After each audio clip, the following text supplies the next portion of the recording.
fastest show in sports. We need to begin any conversation with the most salient, the most critical, the most momentous thing that has happened in the last couple of days. Without question, without doubt, it is the debut of the new season of South Park. I mean, everything else ends and stops when South Park comes on the air. I've been that way for whatever number of years they've been on the air. And once again, Mike, they didn't disappoint. Hey, Mike, the First Amendment is alive in America right now. It's good. You can actually say something and get away with it on television. Somebody call Stephen Colbert. It is the irony of Paramount paying essentially $2.5 billion to the South Park franchise to for 5 years to be a major content creator, and then getting rid of the Colbert Show. And the first thing that the South Park people come up with is, Trump naked in the desert with a micro penis. You can't make that up. And there was no cease and desist. This is when I say this is the one point. I did the podcast with Michelle Tafoya, total opposite ends of the spectrum. We found common ground over just being a human being, but there's, I can't agree with everything said on the right, but I have to agree with the fact that we still do live in a free country. Because if this video was of Putin in Russia, before noon, that person would have been castrated or in a penal colony in somewhere. The South Park guys would have been in a penal colony. In the U.S., seething and trying to find a way to put them in a penal colony. But so I think it's a great lesson in, okay, yes, hate speech sometimes is disguised as free speech.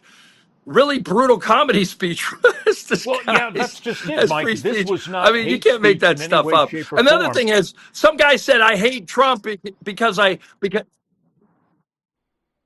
No, and somebody said I was like awful human being for even liking that. And I'm like, if we're at a point where you can't laugh at yourself, I'm not saying Trump had to, but if you can't, as a MAGA supporter, laugh at that, then we got another thing coming in this country. Well, that's just it. It's not just the MAGA supporters.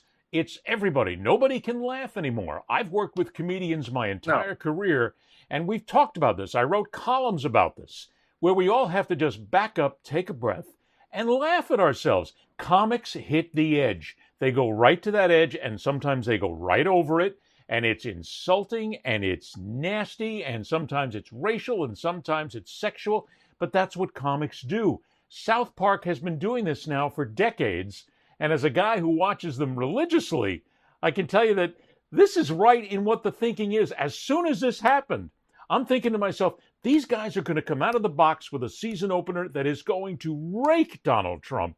And I mean, most of it you can't repeat on any kind of normal air. I was listening to CNN this morning, and they were talking about it, and they're showing clips from it. And they showed like the only 2 clips that you could actually use from it and get away with it. It is brutal, but it is hysterical.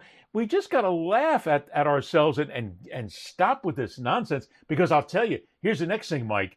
This was just the season opener.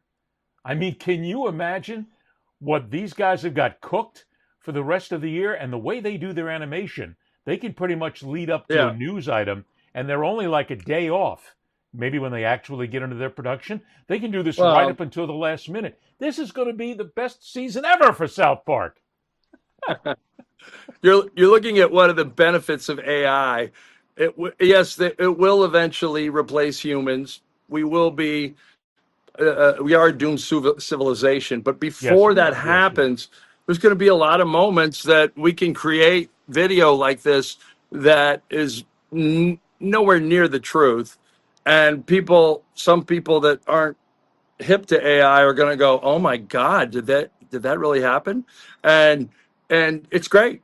It's just wonderful. It's amazing. And the only thing I'm worried about is, like, we got all these bots, now that AI has created, and what do you do if you're like some poor kid in Kyrgyzstan, and you used to work in one of these Russian bot factories? You're out of work, buddy. AI has replaced you. I'm waiting for them to come up with the bot rendition of Mike Wise and Ed Berliner. Now, that could be interesting. And the other thing to close that out is I will never be able to look at Donald Trump again in my life or anything from the past without now seeing the micro penis. That's all, folks.